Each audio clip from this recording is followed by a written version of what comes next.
Effectivement, à 112 décès en 24 heures, 674 au total, pour la première fois un médecin. Et puis, des voix des médecins et des politiques qui disent que bien, le gouvernement agit avec toujours un temps de retard. Il y a une imprévoyance, dit le docteur Hamon, le président de la Fédération des médecins de France. Vous répondez quoi ? Alors je ne peux pas laisser dire ça parce que lorsqu'on regarde la chronologie des faits, depuis l'alerte qui a été lancée au mois de décembre par le gouvernement chinois, je regarde ce que nous avons fait et nous avons été, je crois, plutôt en anticipation de ce qui s'est passé parce que avant même que l'OMS ne déclare qu'il y avait là une pandémie mondiale ni même une urgence de santé publique internationale, nous avons commencé à réaliser ici en France des points réguliers par le professeur Jérôme Salomon dès le 21 janvier. Le Premier ministre, dès le 26 janvier, a réuni autour de lui les ministres qui étaient impliqués dans cette crise. Nous avons été le seul pays européen à organiser un rapatriement de nos compatriotes en provenance de Wuhan. Je crois qu'on ne peut pas dire qu'il y a eu un défaut d'anticipation de cette crise, bien au contraire. Le Conseil scientifique va donner son avis sur un renforcement du confinement. À quoi faut-il s'attendre? Quelles mesures? Quelle prolongation? Les Français, à première vue, semblent le demander, si l'on en croit les sondages. Alors moi, ce que je veux d'abord dire, c'est que toutes les décisions que nous avons prises, on les a étayées scientifiquement. Autrement dit, nous avons pris l'avis de ce comité scientifique dont la composition est connue. Cette composition, elle est publique et les avis qu'il rend sont publics. Nous nous sommes toujours appuyés sur ces avis, même si la décision revient in fine au gouvernement et aux politiques. Nous allons donc faire aujourd'hui de même. Si nous avons décidé du confinement, c'était à l'appui des recommandations qui avaient été faites par ce comité scientifique. Ce que je veux dire aujourd'hui, c'est que l'important, c'est de réussir à faire aujourd'hui respecter les règles du confinement. Et nous voyons encore aujourd'hui trop de Français, malheureusement, qui n'ont pas pris la conscience de ce que représentait ce confinement, des mesures qui devaient en découler, en particulier le fait de ne pas se retrouver à moins de 1 mètre de quelqu'un et le fait de mettre en œuvre ces fameuses mesures barrières. Alors, plusieurs politiques, des maires également, réclament un couvre-feu à 20 heures. Certains maires l'ont déjà d'ailleurs mis en œuvre. Ce serait une bonne mesure ? Bien, écoutez, je crois qu'il faut regarder au cas par cas en fonction des villes. On a des endroits où manifestement les règles ne sont pas respectées. Je pense en début de semaine dernière à ce que nous avons vu sur les plages, à ce que nous avons vu dans les parcs. Il y a des mesures qui ont été prises. On a fermé toutes les plages de l'arc méditerranéen, sur la façade atlantique également, en Bretagne de la même manière. Et donc je pense qu'il fallait laisser un peu de temps aux Français pour s'habituer. C'est bien normal. C'est une situation inédite qu'on est en train de vivre actuellement. Et là où on constate dans certaines villes, à certains endroits, que ça a du mal à être respecté, ce confinement, nous ne voyons aucun inconvénient à aller plus loin. C'est d'ailleurs dans ce cadre-là qu'il y a eu un couvre-feu à Nice, par exemple, en accord avec le préfet au niveau local. Éric Ciotti propose d'envoyer l'armée dans les quartiers populaires pour faire respecter le confinement. Eh bien, écoutez, dans ce cas-là, envoyons également l'armée dans le centre-ville de Versailles, envoyons également l'armée dans Paris, là où on voit que, à certains endroits, il y a eu un défait de respect du confinement. Je ne crois pas qu'il faille être dans la stigmatisation de tel ou tel quartier ou de telle ou telle population.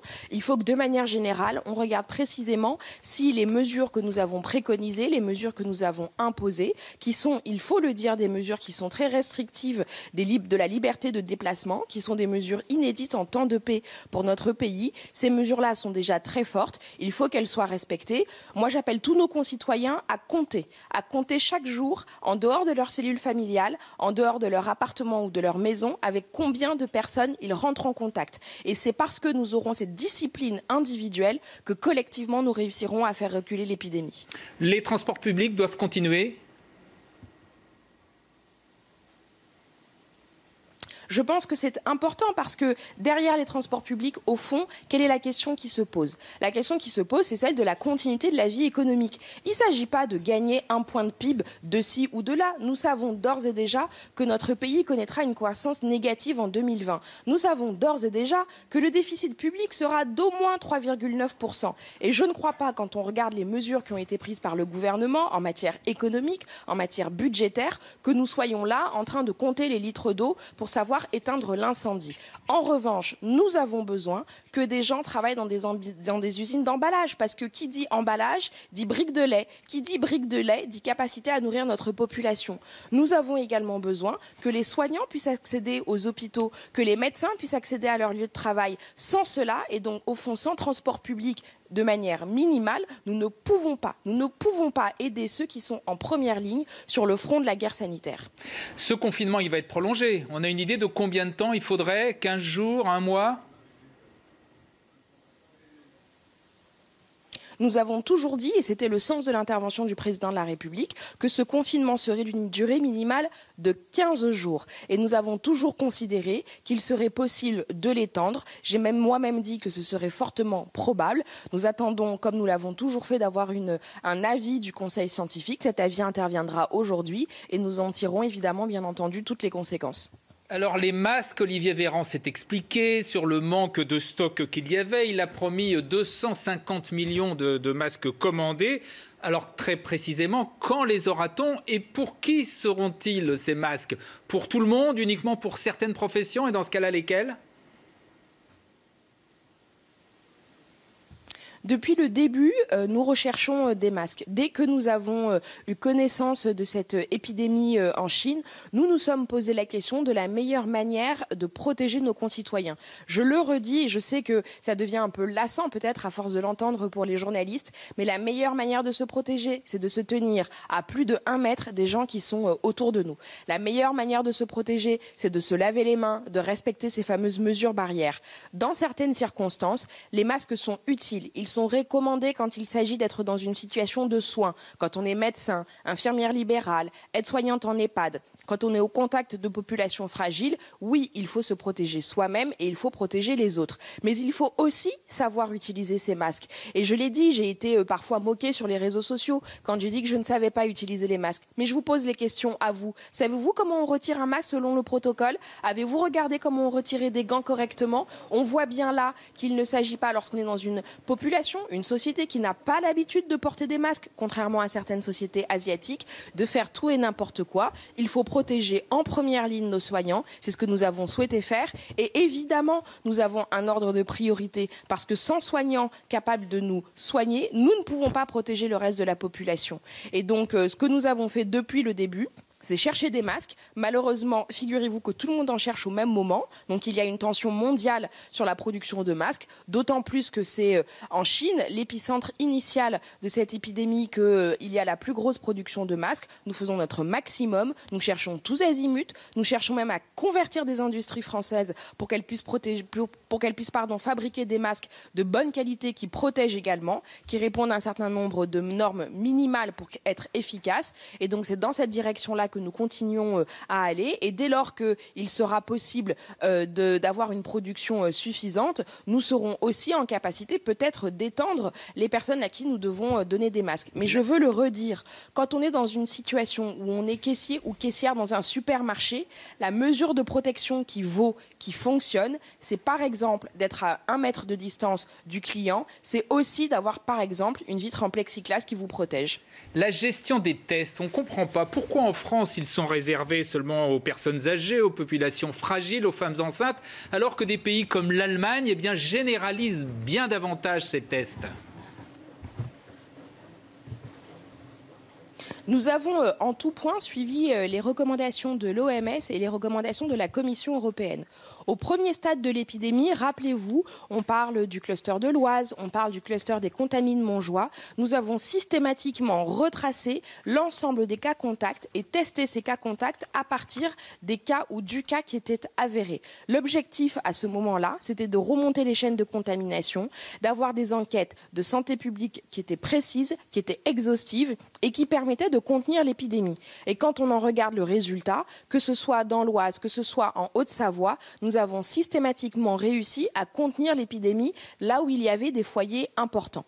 L'OMS a modifié ses recommandations, nous avons reçu ces nouvelles recommandations et c'est la raison pour laquelle le ministre de la Santé, Olivier Véran, a indiqué que nous allions augmenter progressivement notre capacité de test et que dès lors qu'il n'y aurait plus de confinement, il faudrait regarder comment nous pouvions encore élargir le type type de population auquel ces tests s'adressent. Le rapatriement, 115 000 Français sont toujours en attente d'un avion, bloqués à l'étranger, au Sénégal, aux Philippines, au Maroc. Pourquoi ça ne va pas plus vite? Pourquoi on ne les rapatrie pas rapidement? Et surtout, qu'est-ce qu'on va en faire quand ils arriveront en France? Alors, vous aurez noté d'abord qu'on parle non pas de l'intégralité de nos ressortissants français à l'étranger, puisque en tout, nous avons entre 3 millions et 3,5 millions de Français qui résident à l'étranger. On parle à qui on recommande plutôt de respecter les consignes sanitaires du pays dans lequel ils résident, parfois depuis de très nombreuses années. Nous avons en revanche des Français qui sont en court séjour, des séjours touristiques, des séjours à caractère professionnel, et à cela, nous disons de rentrer vite. Nous avons un travail très intense qui est réalisé avec Air France pour pouvoir opérer des vols depuis la France en direction des pays où ils sont bloqués. Il y a la cellule de crise du Quai d'Orsay qui a été activée et qui permet, dans les pays où nous avons des ressortissants en court séjour, de les rapatrier progressivement. Il s'agit donc pour eux de s'organiser, d'être en lien avec les ambassades et les consulats sur place pour pouvoir acheter des billets d'avion sur les compagnies qui opèrent ces vols au départ de l'étranger et au retour vers la France. Bruno Retailleau et d'autres, des médecins, des politiques, demandent à ce qu'on généralise sans attendre le traitement à base avec la chloroquine. Vous êtes d'accord? Vous en pensez quoi? Écoutez, moi j'ai une formation scientifique de base et on m'a toujours appris qu'une expérience, pour être valide, devait pouvoir être répliquée à l'infini. Aujourd'hui, nous avons une expérience qui est un test clinique qui a été mené à Marseille dans le service du professeur Didier Raoult, qui est très prometteuse. Mais nous n'avons pas aujourd'hui tous les tenants et les aboutissants de cette expérience. C'est le cas pour la chloroquine, c'est le cas pour d'autres médicaments, d'autres protocoles thérapeutiques. Il faut calmement réussir à aller au bout de ces essais cliniques avant d'avoir une généralisation. Parce que dirions-nous si d'aventure nous découvrions que certes la chloroquine était efficace mais qu'elle avait des effets indésirables, des effets secondaires massifs, importants, qui font pencher du mauvais côté la balance entre les bénéfices et les risques. Moi je pose la question et donc je dis que dans le moment où nous sommes dans une guerre sanitaire, il ne faut pas aggraver les choses par des décisions précipitées, mais nous avons aussi su réagir très rapidement et dès lors que pour le cas de la chloroquine, le professeur Didier Raoult a demandé l'autorisation de mener un essai clinique, elle lui a été accordée dans les 24 heures. D'un mot, Damien Abad annonce la création d'une commission d'enquête à l'automne pour identifier les éventuelles défaillances et dysfonctionnements. Ça vous inquiète ?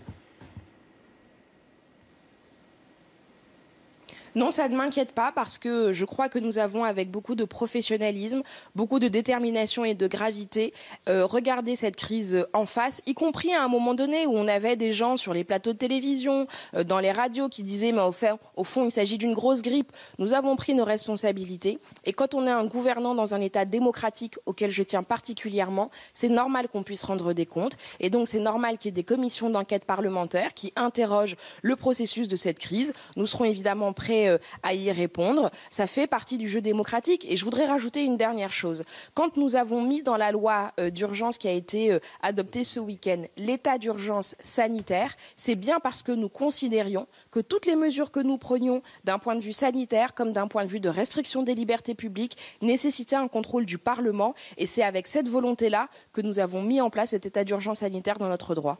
Merci Sibeth Ndiaye. Bonne journée, bonne semaine. Romain, c'est à vous.